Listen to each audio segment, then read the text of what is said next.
자, 안녕하세요. AP투자연구소 이세훈 전략팀장입니다. 오늘 함께 살펴볼 종목 LG화학이고요. 코드번호 051910, 현재 시각 2020년 8월 18일 화요일 11시 10분을 지나가고 있는 시점입니다.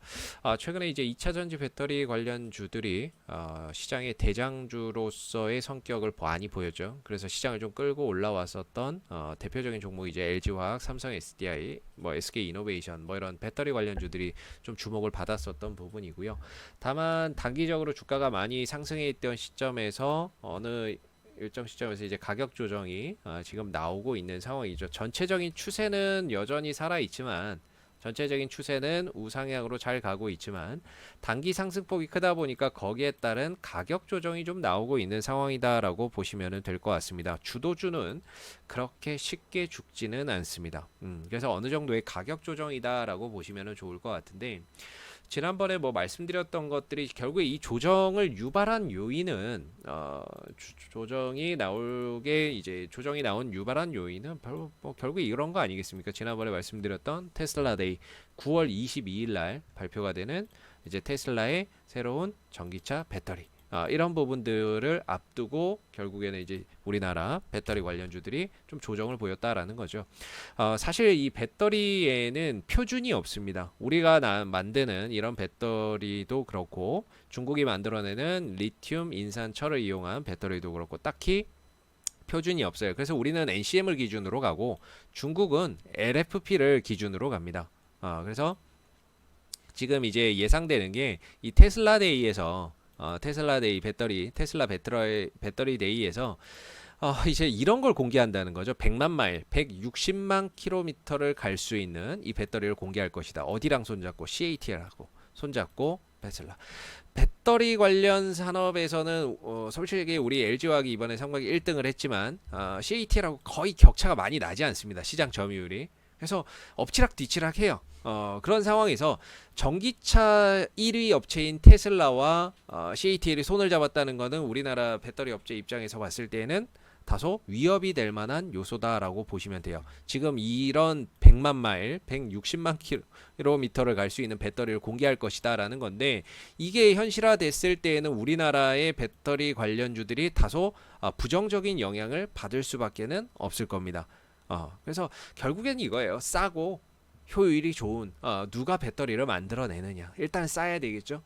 싸야 되고 그 다음에 효율이 좋은 배터리를 누가 만들어내느냐에 따라서 그게 이제 시장을 주도를 하게 될 거예요. 그래서 지금 우리나라에서 이런 수많은 뭐 니켈, 코발트, 뭐 알루미늄 뭐 이렇게 넣어서 이런 식으로도 만들고 다양한 지금 배터리를 만들어내고 있죠. 고효율 뭐 이런 배터리를 만들어내고 있는데, 지금 만약에 이게 CATL에서 여기서 만약에 이제 엄청난 기존에 생각지도 못했던 배터리가 나온다 그러면 우리나라가 다소 부정적인 영향을 받을 수밖에 없습니다. 다만 그건 이제 공개가 돼 봐야 아는 거고요. 공개가 돼 봐야 아는 거고, 그 주가가 많이 올라갔으니까 거기에 따른 이제 조정이 나와야 되는 시점에 저런 테슬라의 배터리 데이 이슈가 하나의 뭐 악재로 작용을 한 거죠. 악재를 작용을 해서 이제 주가가 좀 조정이 나왔었던 부분인데, 지금 LG화학 같은 경우에는 뭐 신고가예요. 그리고 뭐 대장주고, 그리고 뭐 지금 같은 경우에는 추세도 좀 살아있는 상태고, 추세도 계속 뭐 살아있죠.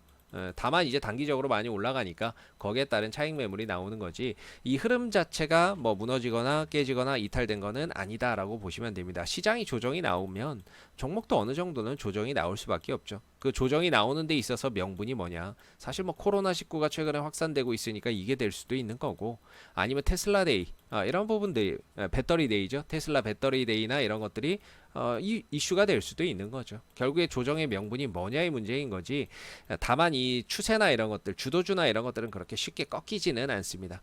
단 우리가 단기 조정 국면에 들어간 건 어느 정도 인정을 해야 돼요. 단기적으로 좀 조정에 들어갔다는 거는 좀 인정을 해야 되는 부분입니다. 주가가 5일선 밑으로 꺾였죠.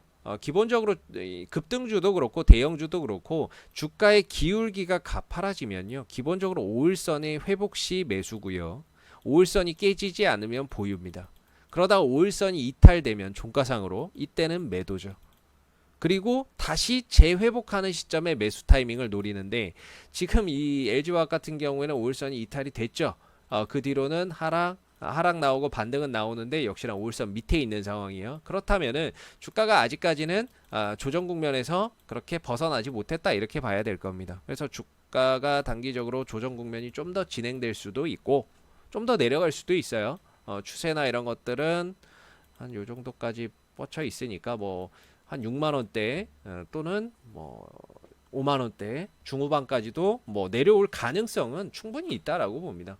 충분히 어느 정도는 있다라고 보는데 뭐 중간에 돌아 나갈 수도 있겠죠. 뭐 이런 21선에서 돌아 나갈 수도 있을 것이고, 그죠? 21선에서 반등 흐름들로 돌려 나갈 수도 있고. 그래서 충분히 지금 이 종목이 많이 올라가서 거기에 따른 차익 실현이 나오는 것이고, 변하지 않는 건 있죠. 왜냐면은 LG화학 같은 경우는 지금 150조 원 이상의 수주 잔고를 확보를 해놓은 상태고, 올 상반기 배터리 1위 업체고, 연평균 만약에 한 30%씩 전기차 시장이 성장을 한다 그러면 2025년도에는 뭐 180 시장 규모가 뭐 180조 원까지 된다. 이런 것들은 변하지 않아요. 변하지 않고 올해 이제 배터리 매출 9조 원 정도, 내년엔 한 16조 원 정도를 예상한다는 거, 이런 것들은 변하지 않는 부분들입니다. 다만 외부적인 변수, 테슬라가 배터리 데이를 해서 정말 혁신적인 배터리를 만들어낸다거나 그걸 통해서 전반적인 시장에 이런 배터리 산업이 중국 또는 테슬라를 중심으로 형성이 된다면 우리나라 쪽에서도 다소 좀 뭐 부정적인 영향을 받을 수가 있겠죠. 물론 거기에 또 상응해서 우리나라도 기술 개발을 계속하고 있는 상황이기 때문에 너무 저 부분에 대해서 크게 생각할 필요는 없다. 다만 저런 부분들이 단기적인 조정을 유발할 수 있는 요인임에는 틀림이 없다라고 보고요. 그래서 지금 LG화학이나 이런 것들은 기술적으로 봤을 때는 추세나 이런 것들도 여전히 유효하고 뭐 이렇게 추세 상승 계속 가져가고 있는 상황 아니겠습니까? 단기적으로 올라가서 이제 차익 실현이 좀 나와서 그런 거지.